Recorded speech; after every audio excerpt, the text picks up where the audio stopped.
Hello everyone, my name is Michael Adolphson and welcome to Past the Post. We're going to go for the very best of horse racing from around the world.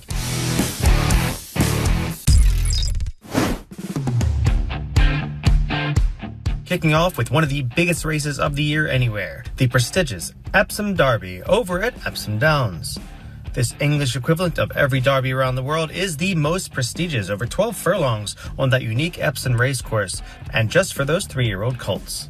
Run in the honor and memory of His Highness the Aga Khan, it included the hyped-up favorite Delacroix, a well-bred son of Tepin and Dubawi.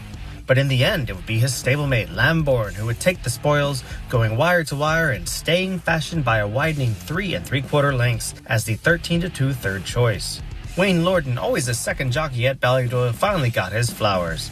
Aidan O'Brien continued his ridiculously good year for Coolmore. Meanwhile, 50-1 longshot Lazy Griff got second. Tennessee Stud, for Aidan's son, Joseph O'Brien, rallied well to finish third up the rail. Godolphin Saeed bin Suror trained Tornado Alert finished 6th. Lambourne on the run down to Tattenham Corner. It's Lambourne that leads the way here in the hands of Wayne Lordan. 2 lengths to Sea Scout, the trial winner. They're 4 lengths clear now of Midag. And then on the inside, Lazy Griff, followed by Tuscan Hills and Damasus. And behind those, Green Storm. Lambourne trying to run the sting out of them, trying to run the legs out of his rivals here. Leads by 3 lengths. Lambourne entering the final 3 furlongs. Sea Scout, Lazy Griff. Midag back in 4th place, followed by Green Storm. Stanhope Gardens begins to run on well. Tornado Alert down the outside, and then behind these Tennessee Stud, but Lambourne has led all the way, and he's still 3 or 4 lengths clear, and he's racing home relentlessly in the Betfred Derby. Lambourne by 4 or 5 lengths out in front from Lazy Griff. Stanhope Gardens, new ground stays on, but Lambourne is relentless and is unchallenged and strides away. Another derby for Aidan O'Brien. Lambourne wins, Lazy Griff in second.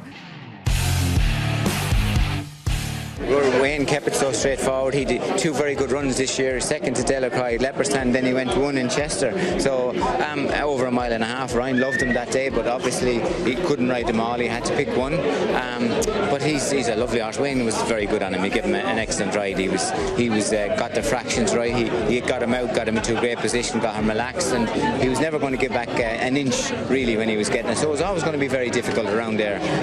He was sure he stayed, but the rhythm, I think, and his fractions were excellent. I don't know what they were, but he was never coming back for 1 minute, you know.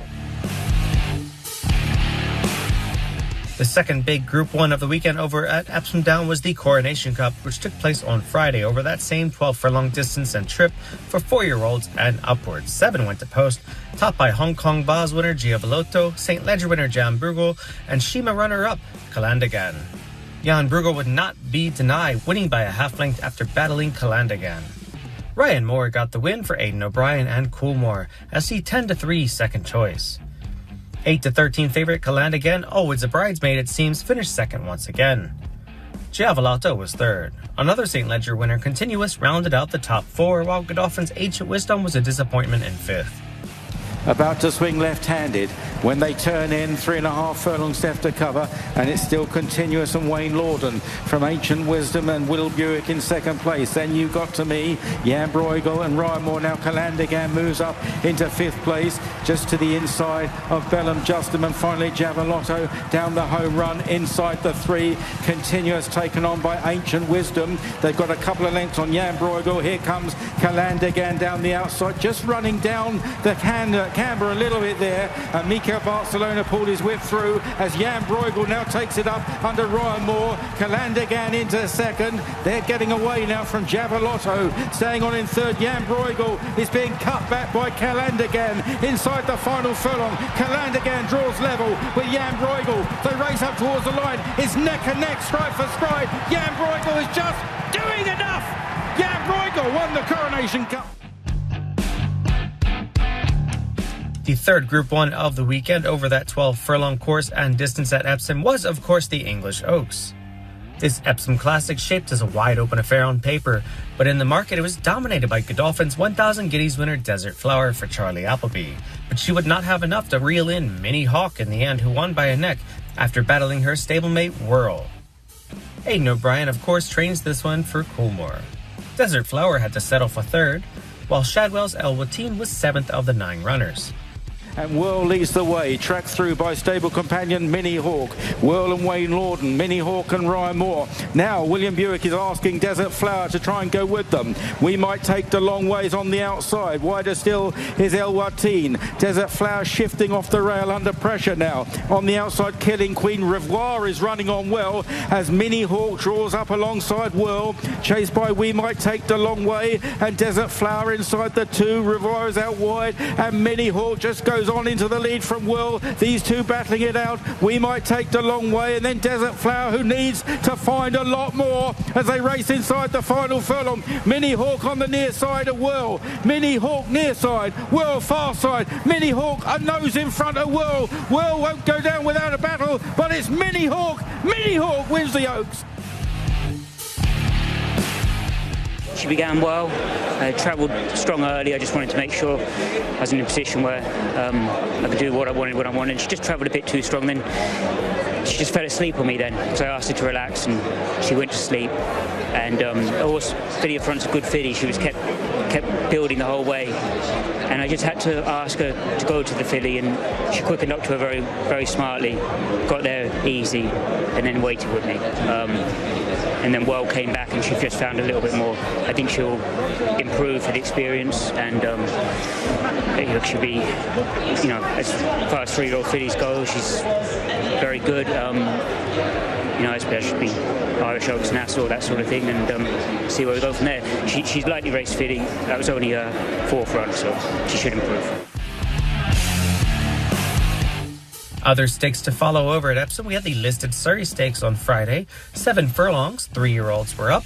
And this looked to be a good clash of joint favourites Diego Ventura and Formal. But in the end, Formal proved way too much for them, winning by a length and a half as the 9-4 joint favourite. Oisin Murphy was aboard for Andrew Balding and Cheveley Park stud. This homebred beat out Sakara Sands into second, while Diego Ventura finished third of the 8 runners. The winner is a 3-for-5 daughter of Dubawi. Godolphin's Carnival winner Halasan finished fourth. Spurning the inside running rail, coming right down the centre here, the jockeys, and it's Formal over on the right, over on that far side, chased by the Wacko Kid and Sakara Sands. Diego Ventura begins to close now from Rebels Gamble, but Formal may have got first run here. 3 lengths to the good over Sakara Sands, who's giving a strong chase in second place. Diego Ventura back in third inside the final furlong, and it's Formal still by 3.5 lengths to Sakara Sands, racing up towards the line, and Formal keeps going well in the hands of Oisin Murphy for the Cheveley Park stud and wins. Next up, we had the Group 3 Princess Elizabeth Stakes over 8.5 furlongs and 3-year-olds and upward. Japan's Skellett led the market in the 11 filly field, but in the end it was Spiritual who got it done by a widening 4 3/4 lengths, with Rab Havlin in the saddle for John and Thady Gosden. Wearing the famous Augustin stable silks, the green and white of George Strawbridge, she beat out 14-1 long shot Bright Thunder into second. Favourite Skellett checked in 8th. Spiritual from Bright Thunder, Chic Columbine in third, then Bermuda Longtail, Skellett behind these, Royal Dress down the outside, Sunfall, but Spiritual still the one to catch in hand at the moment as they race down inside the final quarter mile. Spiritual is 2 lengths clear of Bright Thunder in second. Rab Havlin now goes for the leader. Spiritual goes 3 lengths clear of Bright Thunder, going to take some pegging back. Spiritual drawing away from Bright Thunder. Sparks fly for late headway, but racing up towards the line. Spiritual draws 5 lengths clear now of Bright Thunder and runs out a very impressive winner of the Princess Elizabeth Stakes. The Group 3 Diomed Stakes was on Saturday over 8.5 furlongs, that same course and distance, this time for the 3-year-old and up open. Persica had all eyes on him after his Group 1 Lockhinge disappointment, but got it done this time by 3/4 of a length as the 6-4 favourite. Ryan Moore got yet another group win on the weekend, this time for Richard Hannon and Martin Hughes. Ice Max at 10-1 long shot for Sheikh Mohammed Obayed ran well to be second, while Royal Dubai, a Carnival winner, finished 5th for the Botties. up the home straight, and it's still Royal Playwright that leads the way by 3/4 of a length to Terrenian Sea. The grey Ice Max just in behind them, got plenty of racing room now. Brave Emperor, Royal Dubai is chasing hard on the far side, out wide Geography. Here comes Persica. Docklands having to wait for a run there. Terrenian Sea has fallen away. Ice Max wearing down Royal Playwright, but here comes the favourite Persica being delivered by Ryan Moore down the outside. Ice Max from Persica, Ice Max, Persica, and behind these Docklands now in full flow, having been caught behind runners. Persica getting to Ice Max, then Docklands racing for the line. Persica out in front and wins again at Epsom. From his second Ice Max, Docklands third. Let's head over to Goodwood on Sunday, which had a pair of stakes races, including the listed Agnes Kaiser Filly Stakes over 10 furlongs. 10 3-year-old fillies went to post, with much of the focus on Taddy Coram, the 3-1 favorite. But in the end, it was Warda, winning by 2 3/4 lengths, with Callum Rodriguez in the saddle for Owen Burrows and his Highness Sheikh Ahmed bin Rashid Al Maktoum. Anna Swan ran well to be second for Cheveley Park, with Taddy Coram the favorite rounding out the top 3. Shadwell's El Budor disappointed in 9th. So heading downhill, the whole home straight ahead of them here in this listed contest, and Anna Swan over on that far side travels powerfully, still with the lead, ahead of Queen of Thieves in second place, and then Wardar, who's made good progress. Bower Chalk and Tati Coram both under pressure. Janie Macker's making ground, now nudged along over on the far side of the group, ahead of Rhapsody, and then Stanside, that's Modern Utopia, trying to land a blow. El Budor's dropped out of it, and now just outside the final furlong and a half, Anna Swan, chased by Wardar. These two on the stand side. Rallying now is Cabela, who's trying to come with a run. Bower Chalk and Janie Mackers over on the far side, but it's Wardar, and Callum Rodriguez starts to draw clear. She's pretty impressive here for the Owen Burrows yard. Wardar wins handsomely. The second stakes at Goodwood was the listed Tapster Stakes over 12 furlongs for 4-year-olds and upward, and a quintet of older warriors went to battle, as Hamish won a 3-horse photo in the end by a neck as the even money choice. Tom Marquand was in the saddle for William Haggis and the Hamish partnership. Military Academy finished second, was only a head back to Palladium in third. Second and third were both from the Gosden yard. Sheikh Mohammed Obayed Bolster finished fourth. Palladium leads then inside the final 3. Bolster on the far side, Military Academy on this side of the group, and behind those is Hamish trying to play late. Gala Shields coming under a little bit of pressure, now down to the 2 furlong marker. Palladium in front, but it's hard work for him now. 3 challenges for him. Military Academy, Hamish coming there now quite strongly. Bolster's in behind them, and then a beaten horse is Gala Shields inside the final furlong. Hamish has got his 9-year-old head alongside Palladium, who's rallying. Military Academy, what a fantastic finish. 3 of them in line. Hamish just in front as they head towards the line. Hamish, what a superstar! Let's head up to Scotland and Musselburgh, which had the listed Queen of Scots Stakes over 7 furlongs with 3-year-olds and upward, and 9 went to post, led in the market by Jabara, who did not disappoint to win by a length as the 5-6 choice. His Highness Sheikh Ahmed got yet another victory on the weekend, this time for Roger Varian with Sylvester de Sousa in the saddle. I have a feeling we'll see this team match up once again, many times over. Arola finished second for Juddmonte at 12-1.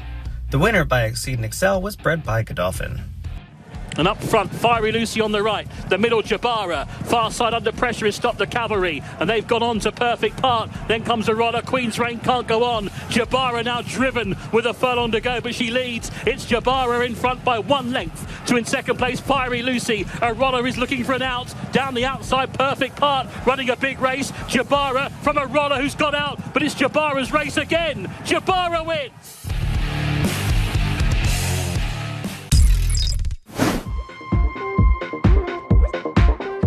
That wraps up the UK. Now let's head over to Ireland on Thursday, which had the listed King George V Cup, won by Zaran by 2 1/4 lengths as the 5-2 second choice. This well-matched field of 9 was led in the market by Acapulco Bay, who checked in third as the 2-1 choice. The winner is now 2 for 3 as she beat out Arouette into second. She is an Aga Khan homebred, trained by Johnny Murtaugh. They straighten with a quarter to run. Rock of Cashel being followed by Adaway on the outside of What's Your Game. Dawn Spirit has dropped 2 spots. Being followed then by Nui. Down the outside, Zaran with Titanium Emperor. Acapulco Bay as the door shows.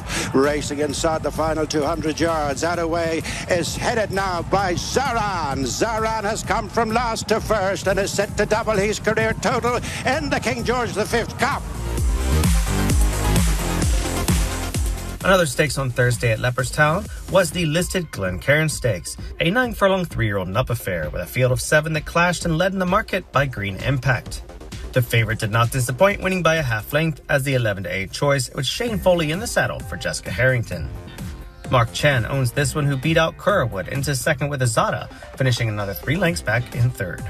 Green Impact and Azada, not much between them as they turn into the straight. Followed a length and a half back by Goodwood, and Brave now been shaken up, then Crystal Clear, getting reminders as Lafayette and relegated to be last as each watched. They've a furlong and a half to go. Green Impact is giving generously for Shane Foley, have gone back into a couple of lengths advantage from Goodwood, who's staying on into second ahead of Azada, and the gap then to Lafayette. Green Impact with a new challenger now. Goodwood on the outside as these two battle inside the last 50 yards. Green Impact is off the mark at 3 in the Glenkaren. The last Irish race we will cover this week was on Saturday the 7th at Navan. This was the listed Darley Qonga Stakes over 8 furlongs for 3-year-olds and up fillies and mares. 12 went to post, with much of the attention going toward Red Letter, number 12 for Juddmonte and Jer Lyons, but it was Barnavara winning by a half length as the 3-1 second choice.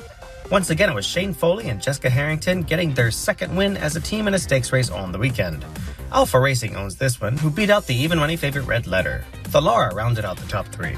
Racing to the final quarter, it's Barnavara continuing up top and has an advantage of over 2 lengths. Racing towards the final furlong and a half, Barnavara, followed now by Red Letter, who's beginning to bridge the gap. Over on the far side from last, staying on is Indigo 5. It's Barnavara challenged by Red Letter, the first and second favourites in a battle now. 100 yards to go. Barnavara still has it from Red Letter. Barnavara makes all in the Qonga, regaining winning ways in the process from Red Letter close to the third.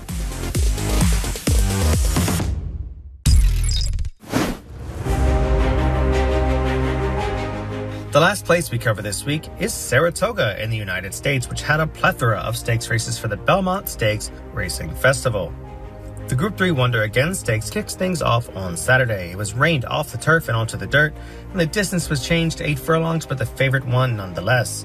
It was a walloping, as Nitrogen won by 17 lengths with Jose Ortiz in the saddle for Mark Cassie and breeder DJ Stable. Bessie Abbott was a distant second, with Mayday Ready rounding out the top 3. Some of the top sprinters in America on dirt competed for $400,000 in prize money in the Grade 3 True North Stakes over 6 furlongs for 4-year-olds and upward. Bookham Dano, made famous in the Middle East by finishing second to Forever Young in the Saudi Derby, was back at it again, winning another graded stakes in New York by a length and a quarter with Paco Lopez in the saddle as the 2-1 second choice. Derek Ryan trains this one for Atlantic 6 Racing. Mulligan for Windstar Farm was a game second. Favored Nakatomi, coming off a narrow loss in the Shaheen, broke slowly and finished 5th of 7 for Wesley Ward. One of the most highly anticipated races of the weekend was the Grade 1 Metropolitan Handicap, also called the Met Mile. Over 8 furlongs and 3-year-olds and upward were going to battle, including 2 Breeders' Cup winners, champions Fierceness and White Barrio, as well as Godolphin Mile champ Raging Torrent and the promising Just a Touch for Qatar Racing. In the end, Raging Torrent went to the front with Frankie Dettori for Doug O'Neill and never looked back. Digging in and repelling Fierceness, the rest could not touch him as he won by 2.5 lengths as the 8-1 fourth choice of 5 horses. He is owned by Yulong Investments and Craig Dotto. Fierceness, the 3-4 favorite, finished second, while Just a Touch rallied up nicely under Florent Giroux to finish third. White Barrio was a disappointing fourth. We return to Grade 1 action for the Woody Stevens over 7 furlongs, 3-year-olds going to battle here. Patch Adams, always under the radar after a huge debut last fall, was originally on the Kentucky Derby trail but could not quite get the distance, but the 7 furlongs of this race was perfect for him as Luis Saez and Brad Cox celebrated in the winner's circle afterwards. Owned by China Horse Club and a homebred of Windstar, he beat out Madaket Road and 11-1 shot into second. Big Trout's a promising sort for Brian Lynch, came up the inside to finish third, while champion 2-year-old of 2024 Citizen Bull had to settle for fourth. The biggest race of the weekend in America was the Grade 1 Belmont Stakes, over 10 furlongs for 3-year-olds and the third leg of the American Triple Crown. Billed as a matchup of Kentucky Derby champ Sovereignty and Preakness Stakes champ Journalism, it did not disappoint as the two threw down once again at the top of the stretch, and the same order of finish of the Kentucky Derby 1-2-3 happened. Sovereignty got the gold for Belmont, and Godolphin, Junior Alvarado in the saddle, beating out Journalism, and Baeza ran well to be third. Here comes Sovereignty! Sovereignty goes right by Journalism once again, leaving absolutely no doubt who the best 3-year-old in the world is. Sovereignty and Junior Alvarado in the Belmont Stakes. You know, each race is a challenge, but we're glad to have a Derby and a Belmont, on his resume. Some of the biggest races, of course, in our sport, and I know New York is home for you. You've won the Belmont before, but can you describe winning the Belmont Stakes here at Saratoga? Well, I think it's special. The winning at Belmont Park was really great, but here in front, it's basically kind of the hometown now for us. We've lived up here for a long time in the summers, and I think our horse has a lot of fans, and I've got have a lot of acquaintances up here, and it's great to win in front of them. Grade 1 action followed on Sunday at Saratoga with the Grade 1 Jaipur Stakes over 5.5 furlongs on the grass for 4-year-olds and upward. The big favorite on the day was Think Big from Godolphin, the new sprint star for Dubai World Cup winning trainer Mike Stidham. But he never got his footing and got shuffled back on the bend, only to rally on to finish 7th of the 9 runners. In the end, though, it was the only filly in the race, AG Bullet, who won by 2 lengths as the 5-2 second choice. John Velasquez, subbing in for Flavian Pratt, got the win for Richard Baltus and Calvin Wynn and Joey Tran, the owners. My Boy Prince ran well to be second, while Alagon rounded out the top 3. AG Bullet on the outside of Coppola. On the inside, My Boy Prince is in third and trying to get to this leader, and it's AG Bullet running powerfully to the wire. AG Bullet dominates the Jaipur. 3-way photo for second. She's just tough, and she's a very talented filly. She was third in the Breeders' Cup, and I thought she was getting a little tired. I was like 5 furlongs too short for her. But I tried to stretch her out last year a mile. I got the Group 1 today. That was a major thing for her resume. And, and we're in when you're in the Breeders' Cup, and, she just shows up. She's very honest. On the undercard on Sunday, we also had the Grade 3 Jersey Girl over 6 furlongs for 3-year-old fillies. The market favored Beauty Reigns, but the race itself had none of it as Indy Bay threw down against Long Neck Paula in the final yards to win by a head as the 2-1 second choice under Rad Ortiz Jr. Safi Joseph Jr. trains for C2 Racing and Partners. Long Neck Paula, the 3-1 third choice, had to settle for second, while favorite Beauty Reigns was third. Long Neck Paula keeps going, a length and a half now in front. Mila Candela on the inside. Between rivals, Indy Bay keeps on fighting. Indy Bay trying to wear down Long Neck Paula, and on the outside of them, Beauty Reigns. 3 of them have a chance in the final 16th. Indy Bay, Long Neck Paula, Indy Bay ahead. And last but not least in our coverage of stakes races in America was the listed Soaring Softly over 5.5 furlongs, rained off the turf for 3-year-old fillies. Demoted to listed status instead of Grade 3, but that didn't stop a classy turf horse from getting it done when Saturday Flirt carried Jim and Fitchery Hayes colors for Wesley Ward and Junior Alvarado to win by 3 3/4 lengths. The 4-1 third choice beat out favorite Chloe in the process. Spirited Boss was another 3 lengths back in third. The winner now heads to Turf Stakes Company at Kentucky Downs. Chloe goes wide as she comes to mid-stretch with a 2-length lead. Saturday Flirt is starting to pick up the momentum with each and every stride. Here comes Saturday Flirt on the outside of Chloe, And Saturday Flirt puts her away and will finish full of runs. Saturday Flirt handridden to a Soaring softly score.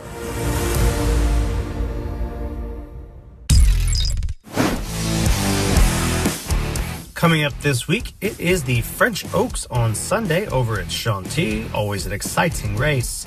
We also have on the 17th through the 21st, the week after that. We are all looking forward to Royal Ascot, of course. We thank you for tuning in and hope to see you here next week on Past the Post. My name is Michael Adolphson, and may all your photo finishes be winning ones.